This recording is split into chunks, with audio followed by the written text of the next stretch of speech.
रुकिए, एक पल भी स्किप मत कीजिए। आज रिजर्व बैंक ऑफ इंडिया ने ऐसा फैसला लिया है जिसका सीधा असर आपकी EMI पर पड़ सकता है। पेट्रोल फिर महंगा हो गया है। उधर चीन पर 300 अरब डॉलर के कर्ज को लेकर पूरी दुनिया की अर्थव्यवस्था में हलचल मच गई है। सवाल ये है कि क्या इसका असर आपकी बचत और आपकी जेब पर भी पड़ेगा। इसी बीच सुप्रीम कोर्ट ने एक मामले में सरकार से 48 घंटे के भीतर जवाब मांगा है। आखिर ऐसा क्या हुआ कि एक ही दिन में इतने बड़े घटनाक्रम सामने आ गए? आइए जानते हैं पूरी खबर विस्तार से। भारतीय रिजर्व बैंक ने आज एक बड़ा फैसला लिया है।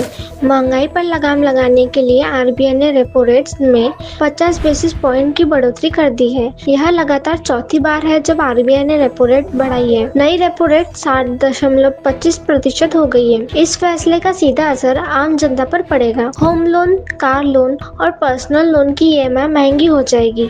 वही बैंक डिपॉजिट की ब्याज दरें भी बढ़ सकती है।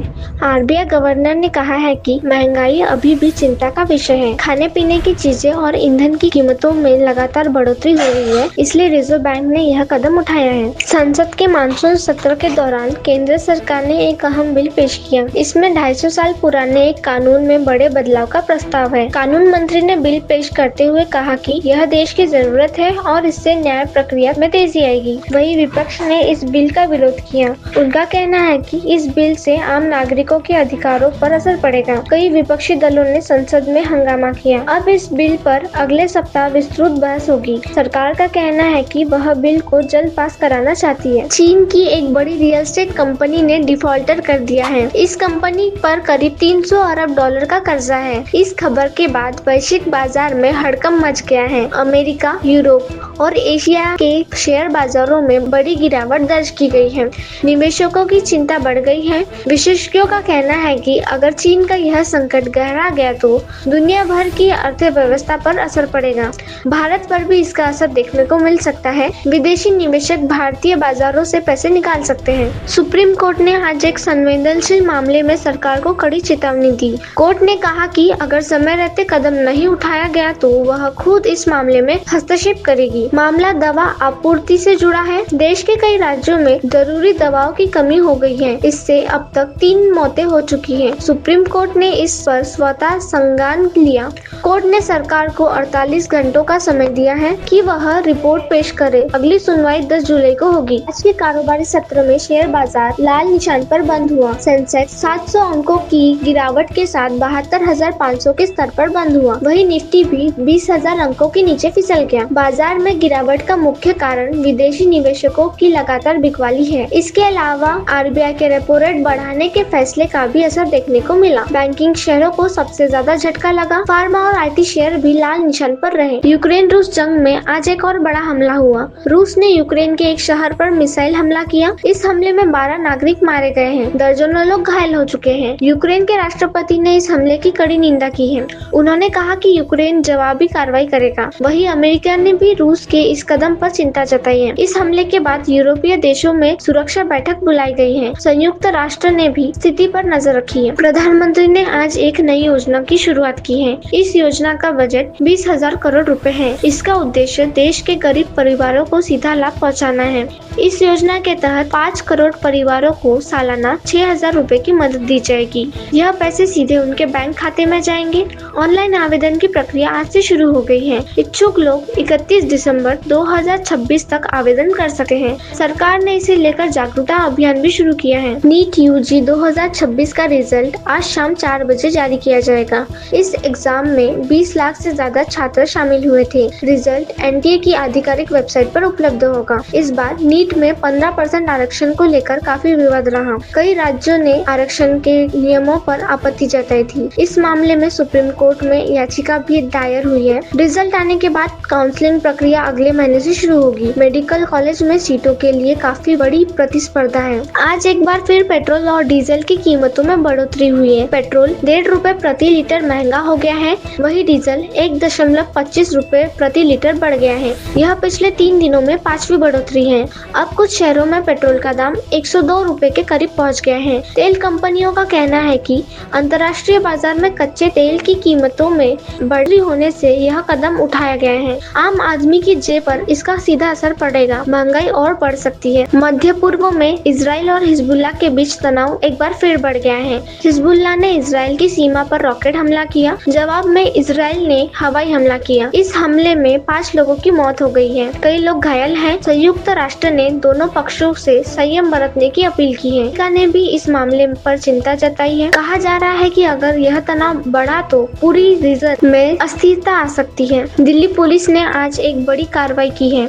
एक इनामी बदमाश को एनकाउंटर में ढेर कर दिया गया। इस बदमाश पर 10 लाख रुपए का इनाम था और वह 20 साल से फरार था। यह बदमाश 4 राज्यों में वांटेड था। इसके खिलाफ हत्या, डकैती और लूट के दर्जनों मामले दर्ज थे। एनकाउंटर के दौरान 2 पुलिसकर्मी घायल हुए हैं। पुलिस ने इस बदमाश के पास से हथियार और कारतूस भी बरामद किए हैं। अब उसके गैंग के दूसरे सदस्यों की तलाश जारी है। देश में 5G सेवा का विस्तार तेजी से हो रहा है। आज 500 नए शहरों में 5G सेवा शुरू हो गई है। अब देश के 200 शहरों में 5G सेवा उपलब्ध है।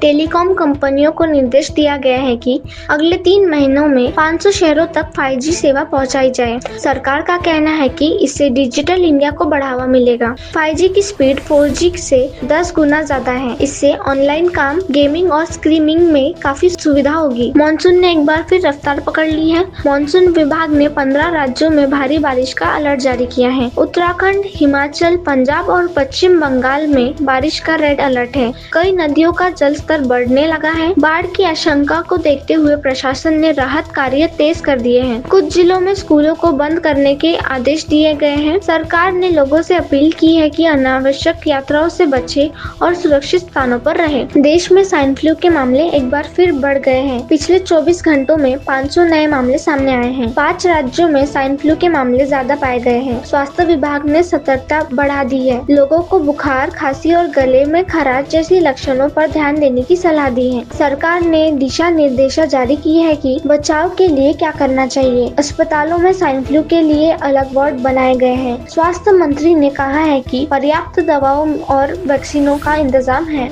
उत्तर प्रदेश सरकार ने शिक्षा के क्षेत्र में बड़ा फैसला किया है। सरकार ने 50,000 शिक्षकों की भर्ती को मंजूरी दे दी है। इस पर करीब 2,000 करोड़ रुपए खर्च होंगे। यह भर्ती सरकारी प्राइमरी और जूनियर स्कूलों के लिए होगी। अगले 3 महीनों में भर्ती प्रक्रिया पूरी कर ली जाएगी। सरकार का कहना है कि इससे शिक्षा और गुणवत्ता में सुधार होगा। सीएम योगी ने कहा कि प्रदेश के हर बच्चे को अच्छी शिक्षा मिले, यह सरकार की प्राथमिकता है। मुंबई की जनता के लिए एक राहत की खबर है।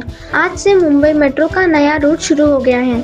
यह 3 किलोमीटर लंबा रूट है और इसमें 4 नए स्टेशन बने हैं। इस रूट से करीब 1 लाख लोगों को फायदा होगा। सिडनी और उसके आसपास के इलाकों में रह रहे लोगों को काफी सुविधा होगी। उनका सफर 30 मिनट कम हो जाएगा। मेट्रो प्रशासन का कहना है कि इस रूट पर 10 मिनट की आवृत्ति पर मेट्रो चलेगी। एक प्रमुख बीमा कंपनी ने प्रीमियम दरों में बढ़ोतरी कर दी है। हेल्थ इंश्योरेंस का प्रीमियम 15% और कार इंश्योरेंस का प्रीमियम 10% बढ़ाया है। इस बढ़ोतरी का असर करीब 10 लाख पॉलिसी धारकों पर पड़ेगा। नई दरें आज से लागू हो गई हैं। कंपनी ने बढ़ोतरी का कारण बढ़ती लागत और मेडिकल इन्फ्लेमेशन बताया है। विशेषज्ञों का कहना है कि अन्य बीमा कंपनियां भी जल्द ही प्रीमियम बढ़ा सकती हैं। ग्राहकों को अपनी पॉलिसी की समीक्षा करने की सलाह दी गई है। जापान ने एक ऐतिहासिक मुद्दे पर भारत से औपचारिक रूप से माफी मांगी है। जापान के प्रधानमंत्री ने द्वितीय विश्व युद्ध के दौरान भारतीय सैनिकों के साथ हुए व्यवहार पर माफी मांगी। दोनों देशों के बीच हुई द्विपक्षीय बैठक में यह मुद्दा उठा। जापान ने माफी मांगते हुए कहा कि वह भविष्य में भारत के साथ रिश्ते मजबूत करना चाहेंगे। भारत ने जापान के इस रुख का स्वागत किया। दोनों देशों के बीच रक्षा और आर्थिक सहयोग को बढ़ाने की भी बात हुई है। विदेश मंत्री की अमेरिका यात्रा आज से शुरू हो गई है। यह 3 दिन का दौर है। इस दौरान विदेश मंत्री अमेरिकी विदेश मंत्री एंटी ब्लिंकिंग से मुलाकात करेंगे। इस बैठक में रक्षा, व्यापार और टेलीकॉम जैसी मुद्दों पर चर्चा होगी। दोनों देशों के बीच रणनीतिक साझेदारी को और मजबूत करने पर जोर दिया जाएगा। विदेश मंत्री अमेरिकी संसाधन के नेताओं से भी मुलाकात करेंगे। इस यात्रा के दौरान कई अहम समझौतों पर हस्ताक्षर हो सकते हैं। इसरो ने आज एक और सफल मिशन पूरा किया है। SSLV रॉकेट को सफलतापूर्वक लॉन्च किया गया। इस रॉकेट ने 3 उपग्रहों उपग्रहों को अंतरिक्ष में स्थापित किया। रॉकेट लॉन्च होने के 10 मिनट के भीतर ही तीनों उपग्रह सफलतापूर्वक अलग हो गए। यह इसरो की एक बड़ी उपलब्धि है। SSLV रॉकेट छोटे उपग्रहों को लॉन्च करने के लिए बनाया गया है। इस सफलता के बाद इसरो अब अंतर्राष्ट्रीय बाजार में छोटे उपग्रह लॉन्चिंग के लिए प्रतिस्पर्धा कर सकेगा। सरकार ने किसानों के लिए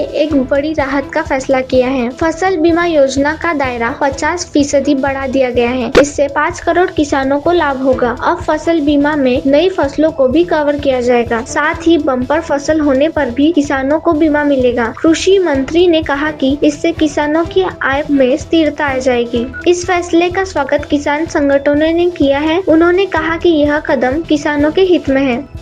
LPG सिलेंडर के दाम एक बार फिर बढ़ गए हैं। 14.2 किलो सिलेंडर पर 50 रुपए की बढ़ोतरी हुई है।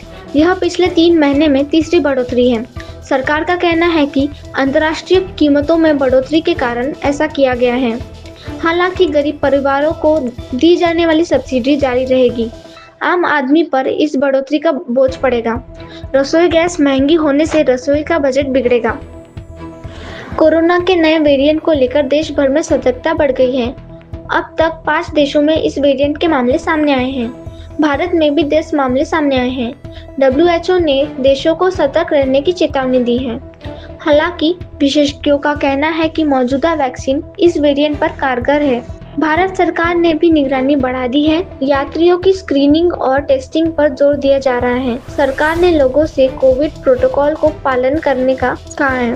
भारत और ऑस्ट्रेलिया के बीच जारी टेस्ट मैच का दूसरा दिन काफी रोमांचक रहा। भारत ने पहली बार में 350 रन बनाए। जवाब में ऑस्ट्रेलिया ने 3 विकेट पर 150 रन बना लिए। भारत की जीत की संभावना मजबूत दिख रही है। भारतीय बल्लेबाजों ने बेहतरीन बल्लेबाजी की। गेंदबाजों ने भी अच्छी लाइन लेट से गेंदबाजी की। तीसरे दिन का खेल कल शुरू होगा। भारतीय टीम का लक्ष्य ऑस्ट्रेलिया को कम स्कोर पर आउट करना होगा।